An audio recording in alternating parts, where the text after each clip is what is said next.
Welcome back to the channel. So today we are going to discuss this 12th problem of our 30-day PySpark scenario based interview question and answer series. So this question was shared by one of my subscriber named Satyam Kumar, right? So he has shared this problem with me and asked for a solution for this one, right? So this we need to solve in PySpark. So in this problem, if you see, we have one input data frame and we need to generate only one output data frame, right? And in the input data frame, if you see, we have four columns A, B, C and D, and we need to generate this eight column data frame, right? So let's see the columns in the input, then we'll see how we can derive this output table, right? So let's see.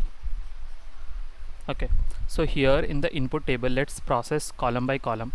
So here if you see, we have column A, we have a total number of record as 1 2 3 4 5 6 7, and in the output table if you see, we have 1 2 3 4. Let us ignore null as of now, right?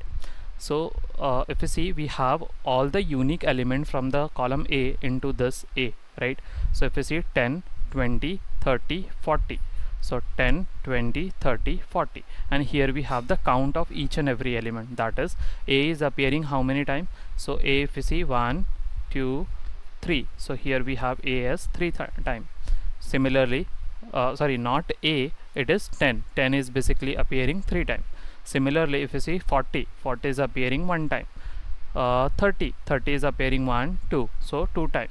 So we have the count of each and every element, right? So this is for column A. Same way we have for column B. Similarly, column C and column D, right? So now if you see, let's ignore column B as of now, right? Let's process column C. So in the column C also we have 4 unique element. So let's count 1 2 3 4. So we have 4 unique element. So here we have 4 unique element and their count. Similarly, in the column D we have 4 unique element, right? So 1 2 3 and 4 unique element and their count. But in the column B we have 5 unique element, right? 20 11 12 13 and 8. That's why we have 5 element over here.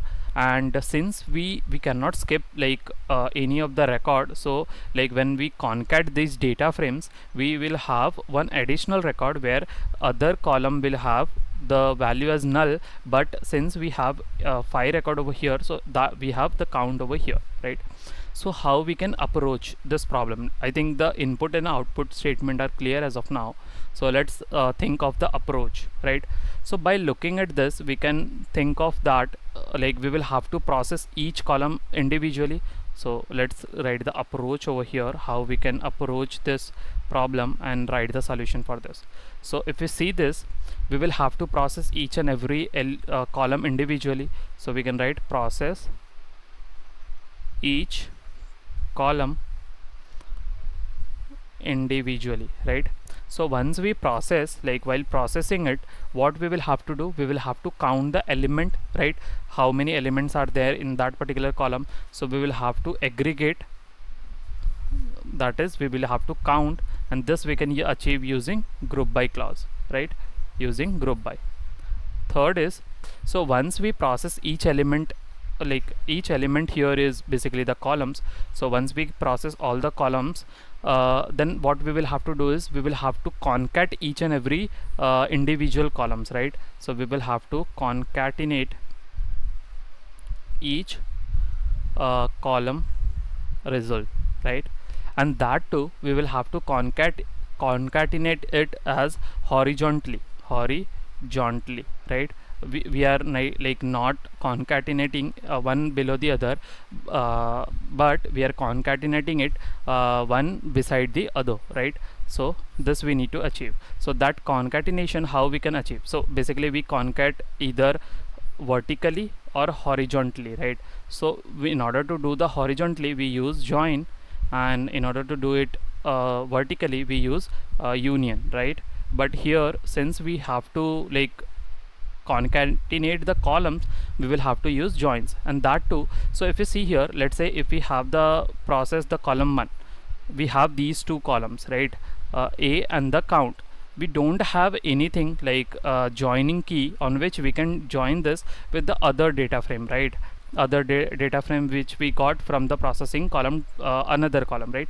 So we will have to generate one index column, right? Index column that we can join using. So like the fifth step would be generating the index column. This in like in pyspark we have monotonically increasing id, so using that we can generate that and we can join the data frame.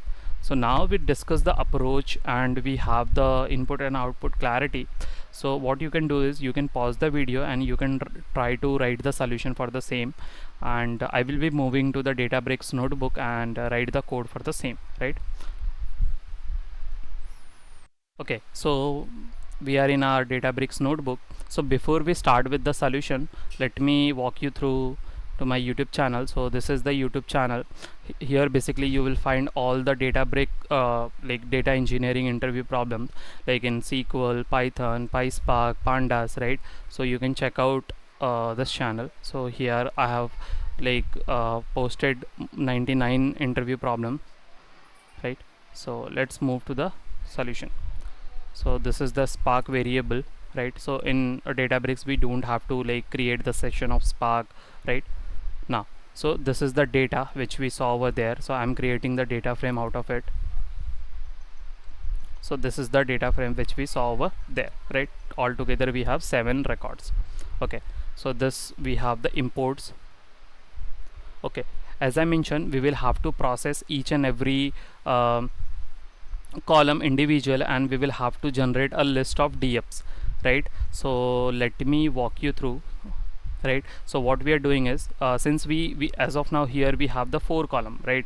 So we cannot have individual column and we can we generate the like the count column for each and every column and concatenate them, right? Since we have, so here only we have 4 column. What if we have 100 columns? So we cannot write one by one, right? So that's why we are using a loop. So using this for loop we are processing each and every column. So here if you see the log, what we have is we have the like column A, so we are processing column A. What we are doing is we are selecting that particular column, right? We are selecting that, we are then we are doing the group by and we are finding the count. So once we do the count, so we are getting the data frame like this, like we have the another column name as count, so that we are renaming that as count and the column name for which we are processing the data, and then we are appending that particular data frame into the df list, and then we are saying that we have all processed the column A, right? So now this is the basically step, but I will be like iterating you through each and every step one by one in this. So okay, so let's go step by step. Let's remove all this. Okay, and for now let's comment this also. Okay, so let me run this.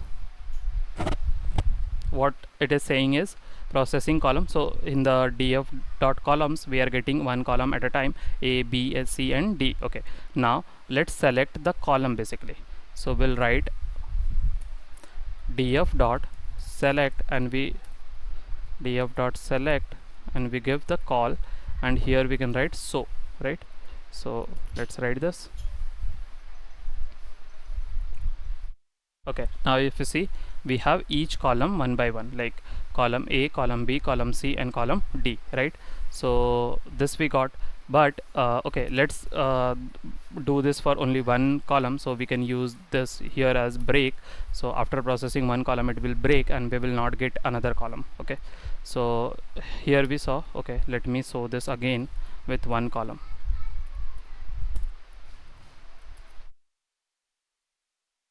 Okay, now if you see we have only A. Now as we discussed, after like selecting that column we will have to group by, right? So group by on what?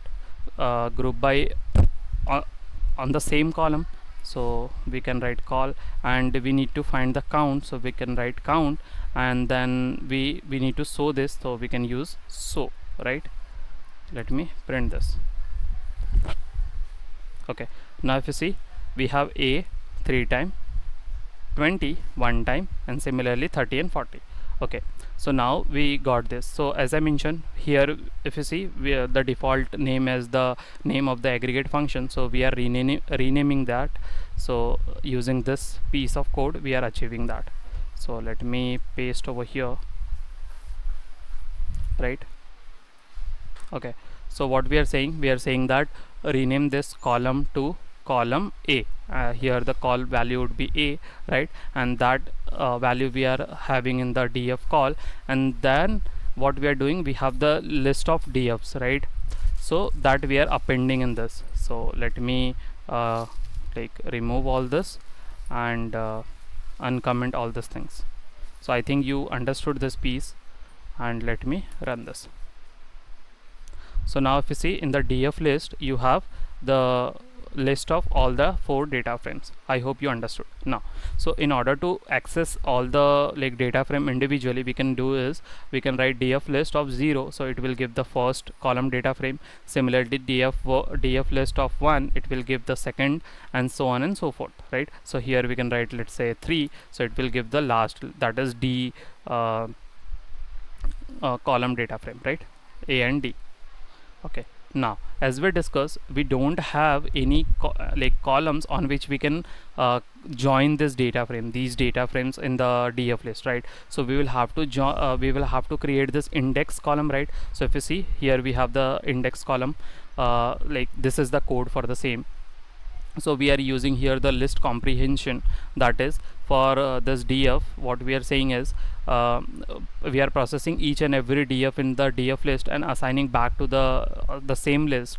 And what we are saying is we are using the with column and saying that create a column named index, and that column values are nothing but the monotonically increasing id. So that is nothing but the increasing id. So here if you see in the column A, we have 4 records. So we have indexes like from starting from 0 to 3, and same for the B, we have 5 records. So we have the values from 0 to 4, and we got this data, right? So let me run this.